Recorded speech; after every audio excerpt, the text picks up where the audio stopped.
Where did the information in DNA come from? How did it arise in the first place? Well, lots of people have wanted to explain the origin of information by reference to the laws of physics and chemistry, or by reference to the chemical properties of the constituent parts of the DNA. But that would be like saying that you could explain the information in this morning's New York Times headline by reference to the physics and chemistry of ink bonding to paper. There is a chemical explanation as to why the ink sticks to the paper, but that does not explain the way the ink got arranged to convey a message that could be understood by speakers of the English language. Information requires a material medium, but it transcends the material medium.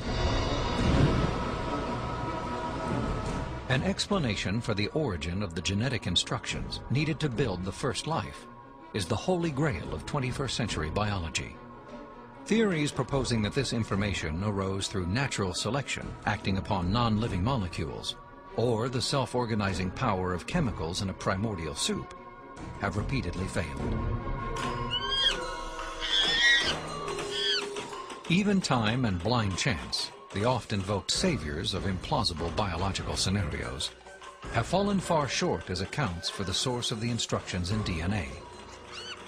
Mathematicians, for example, have calculated that a universe filled with monkeys, typing relentlessly throughout the oldest estimated age of the cosmos, would have no realistic chance of producing Shakespeare's play Hamlet, let alone a transcript of the genetic information required to build even the simplest living cell.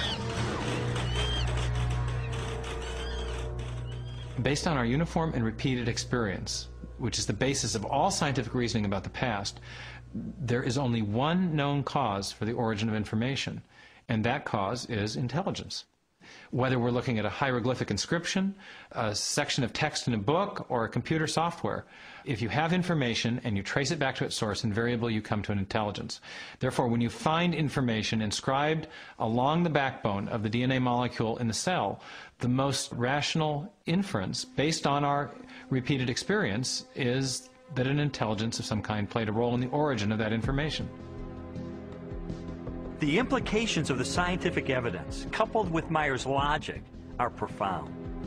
If we are finding information inside every cell and every living creature, could that not be, in a sense, the signature of a creator?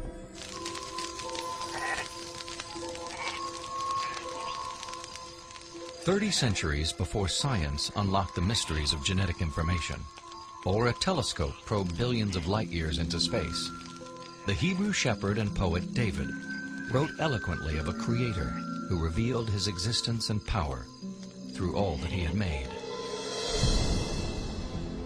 The heavens declare the glory of God. The skies proclaim the work of his hands. Day after day they pour forth speech. Night after night they proclaim knowledge. Their voice goes out into all the earth, their words to the end of the world." God himself is invisible. He is a spirit. And yet, one of the purposes he has for us is to find him so we can know him. And he's left behind a series of clues. And sometimes we just have to kind of take our blinders off and get beyond our presuppositions and say, wait a minute, I am going to pursue the evidence of science wherever it points. And if it takes me to a very uncomfortable conclusion that there is a creator, then if the evidence points in that direction, that's the way I'm going to go. According to a lot of the mainstream media, the theory of intelligent design is a faith-based idea. And in saying that, they want to dismiss it as something that has no basis in science. But the media has confused a fundamental issue. They're confusing the evidence for the theory with the implications of the theory. The theory of intelligent design may well have implications that are supportive of theistic belief, but the theory is not based on theistic belief. It's based on the discovery of digital code in cells, miniature machines in cells, the fine-tuning of the laws of physics and chemistry, and standard ways of scientific reasoning about the remote past in the history of life. 40 years ago, a lecturer in a high school biology class convinced an inquisitive 14-year-old freshman that there was no God. Ironically, years later, it was an open-minded investigation of scientific evidence that led Lee Strobel to belief in a creator.